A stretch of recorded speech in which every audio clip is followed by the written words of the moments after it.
À la fin de cette vidéo, vous connaîtrez 10 mots indispensables que vous pourrez utiliser pour toutes les lettres formelles du DELF B2. Mesdames et messieurs, sans plus attendre, découvrons tout de suite le premier mot. Oula, je pense qu'il y a un petit problème puisque les lettres de ce mot se sont mélangées. Est-ce que vous pouvez m'aider à reformer le mot en plaçant les lettres dans le bon ordre? Le mot que l'on cherche est un mot invariable et il signifie au sujet de ou à propos de. Par exemple, je vous écris la qualité de la nourriture à la cantine scolaire. Quel est le mot qui se cache ici? Bravo, c'est le mot concernant. Concernant, je vous écris concernant la qualité de la nourriture à la cantine scolaire. Deuxième mot qui est composé de 3 parties qu'on utilise pour se présenter dans la lettre formelle, pour dire qui on est. Alors, est-ce que vous reconnaissez ce mot? Eh oui, ici c'est en tant que. En tant que. Et pareil, c'est un mot qui est invariable. Par exemple, en tant que représentante des parents d'élèves. On continue avec le 3e mot qui est un connecteur logique qu'on utilise pour terminer notre lettre. Je suis sûre que vous l'avez reconnu. C'est en conclusion. En conclusion. On passe au 4e mot. Ce mot est un mot composé qui contient 2 parties et qui nous sert à décrire qui on est. Donc, par exemple, on est le porte-parole. Porte-parole. Par exemple, en tant que porte-parole de l'association, je me permets de vous écrire concernant la qualité de la nourriture à la cantine scolaire. 5e mot est un verbe que l'on utilise pour les lettres de protestation, pour montrer que l'on n'est pas d'accord avec quelque chose. Donc ici, c'est le verbe contester. Contester. Je vous écris pour contester votre décision. Donc, si vous avez une lettre de demande, on n'utilisera pas le verbe contester, mais on utilisera les verbes demander ou solliciter. 6e mot, ici, c'est un connecteur logique que l'on peut utiliser, par exemple, pour donner notre dernier argument.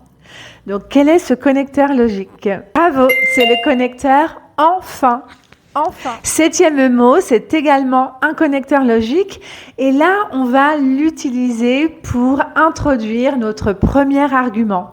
Quel est ce connecteur logique? Quel est le mot ici? C'est le connecteur tout d'abord.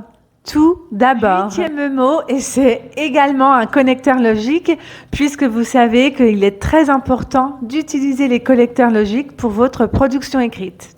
Ce connecteur logique peut être utilisé pour donner votre 2e argument. Souvent, pour les lettres formelles, on donne 2 ou 3 arguments. Donc, on a vu pour le premier argument, on va utiliser tout d'abord.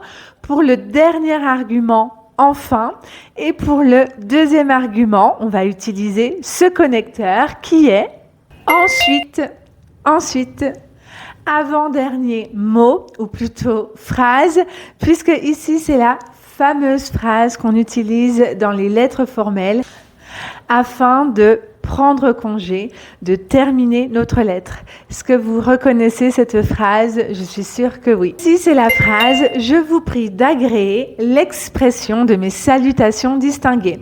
Et donc, on va ajouter peut-être « Monsieur le maire » ou « Madame la directrice » en fonction du destinataire de la lettre. Je vous prie d'agréer, Madame la directrice, l'expression de mes salutations distinguées. Dernier mot, et c'est encore un connecteur logique qui va vous permettre d'expliquer un argument. Donc, vous savez, pour la lettre, vous allez donner un argument et vous pouvez l'expliquer et l'accompagner d'un exemple. Donc là, c'est un connecteur qui permet de donner plus de précision et c'est en effet. En effet. Voilà, nous avons nos 10 mots indispensables. Je n'ai pas envie de vous quitter, alors je vous propose de continuer cette leçon avec un petit exercice qui va vous permettre de bien mémoriser les 10 mots que nous venons de voir. Ici, vous pouvez voir le développement d'une lettre formelle et, comme vous pouvez le constater, il manque des mots et sans surprise, les mots manquants sont les 10 mots que nous venons de voir.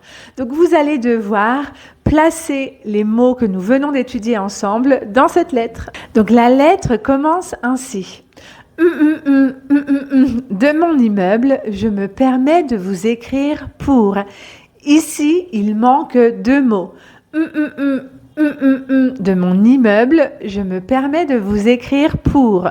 Regardez les 10 propositions et dites-moi quels sont les 2 mots manquants. En tant que porte-parole de mon immeuble, je me permets de vous écrire pour votre décision. Donc pour, en général, après pour, il y a un verbe à l'infinitif. Je vous aide. Donc quel est le verbe à l'infinitif dans cette liste? C'est contester. Contester pour contester votre décision. Je me permets de vous écrire pour contester votre décision. L'ouverture de la zone piétonne à la circulation des autobus pendant la journée. Quel est le mot qui correspond ici? Bravo.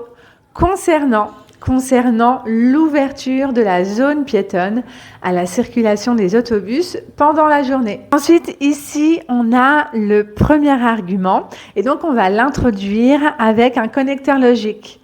Est-ce que vous vous rappelez quel connecteur logique on doit utiliser pour introduire notre premier argument? Bravo, ici le connecteur est tout d'abord.